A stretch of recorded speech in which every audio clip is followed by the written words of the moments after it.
Akiendelea pale alipoishia, Tundu Lissu aliendelea kutoa ushahidi wake mbele ya Mahakama Kuu leo, safari hii akijikita katika matukio ya kisiasa na maamuzi ambayo hatimaye yalisababisha kesi ya uhaini dhidi yake. Tundu Lissu aliwaambia majaji hao watatu kwamba baada ya mabadiliko ya uongozi mwaka wa 2015, mazingira ya kisiasa na kile alichokitaja kuwa ni mapungufu katika mfumo wa uchaguzi wa Tanzania hatimaye alifikisha nchi katika hali iliyonayo leo.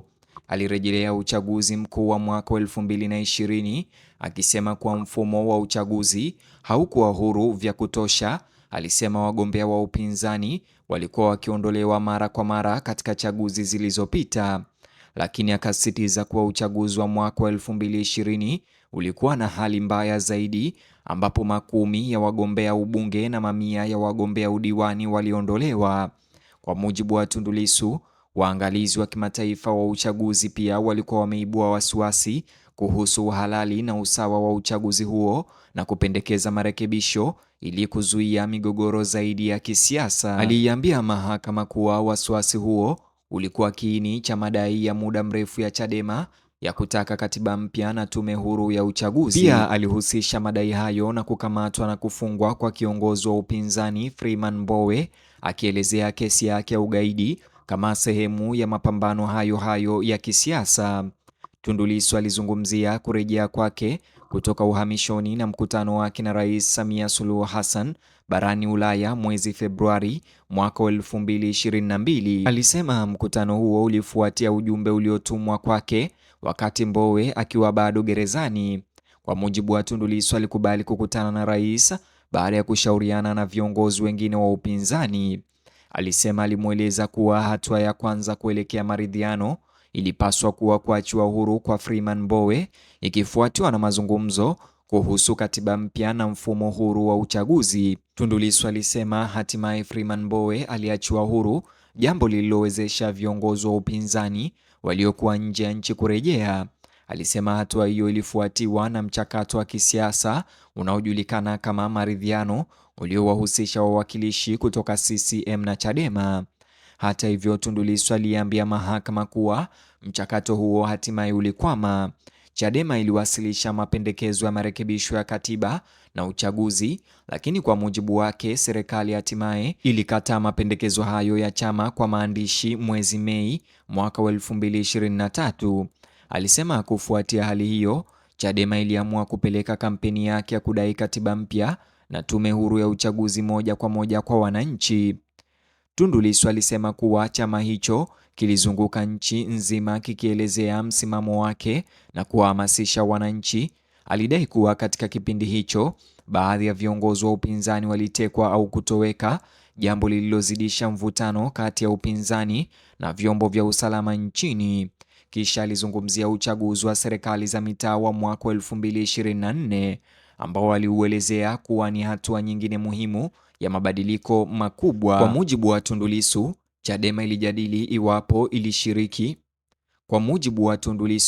Chadema ilijadili iwapo itashiriki katika uchaguzi na hatimaye ikaamua kufanya hivyo.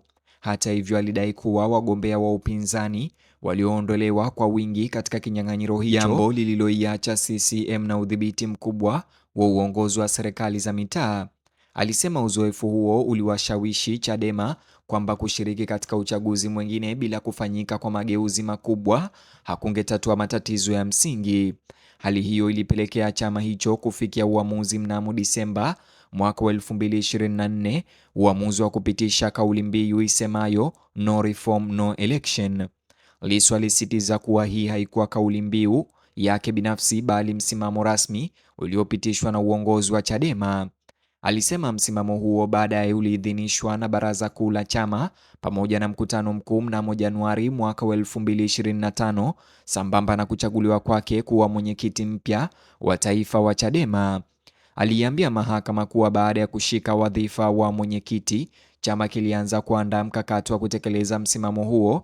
Kwa mujibu wa Tundu Lissu, mpango wa Chadema ulikuwa ni kuzunguka nchi nzima kuwaelezea wananchi msimamo huo na kuhimiza hatua za amani kwa ajili ya mabadiliko ya kisiasa. alisisitiza kuwa chama hakikuwa na mpango wa vurugu, mashambulizi dhidi ya watu au uharibifu wa mali. Tundu Lissu alisema Chadema pia ilitafuta fursa ya kukutana na mashirika ya dini, wahariri, wanasheria, wanasiasa na viongozi wa zamani wanaoheshimika, ikiwa ni sehemu ya jitihada zake za kuelezea msimamo huo.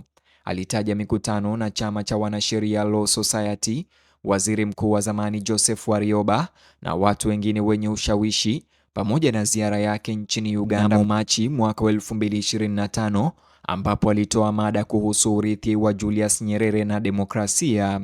Alisema baadaye Chadema ilirejea Tanzania na kuanza kampeni ya kitaifa ya kudai mageuzi ya uchaguzi na katiba. Hatimaye Tundu Lissu alizungumzia tarehe 3 Aprili mwaka 2025 ambayo ndiyo tarehe muhimu katika kesi hiyo ya uhaini. Aliambia mahakama kuwa Chadema iliandaa mkutano kwa ajili ya watu waliokuwa na nia ya kugombea katika uchaguzi mkuu uliokuwa ukija. Alisema mkutano huo uliandaliwa na sekretarieti ya chama na yeye alihudhuria akiwa mwenyekiti wa taifa. Lissu alikiri kuwa yeye ndiye aliyekuwa mzungumzaji mkuu katika mkutano huo, lakini alikanusha madai kuwa yeye binafsi ndiye aliyeunda mkutano huo. Aliwaambia majaji kuwa mkutano huo ulikuwa mrefu na kwamba kwa kuwa yeye mwenyewe hakuangalia rekodi ya video ya tukio hilo ambalo ameshtakiwa nalo, hakuweza kusema kwa uhakika alizungumza kwa muda gani. Hata hivyo, alisisitiza kuwa alikusudia kueleza mahakama muktadha kamili wa kauli zake na sababu zilizofanya Chadema iwe na msimamo wa no reform no election. Kisha Tundu Lissu aliipa mahakama maelezo zaidi kuhusu yale aliyowaambia wagombea watarajiwa katika mkutano wa tarehe 3 Aprili. Alizungumzia hali ya Zanzibari ambapo alidai kuwa watu kutoka Tanzania bara wakati mwingine huletwa kushiriki katika uchaguzi, huku wafuasi wa upinzani huko Pemba wakiondolewa kwenye daftari la wapiga kura.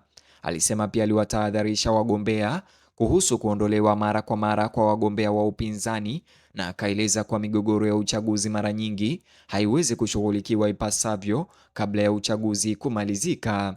Vile alitoa mfano wa mgombea wa Chadema huko Mlimba ambaye inadaiwa alifika ofisini kwa msimamizi wa uchaguzi kuwasilisha fomu za uteuzi, lakini akakuta ofisi imefungwa.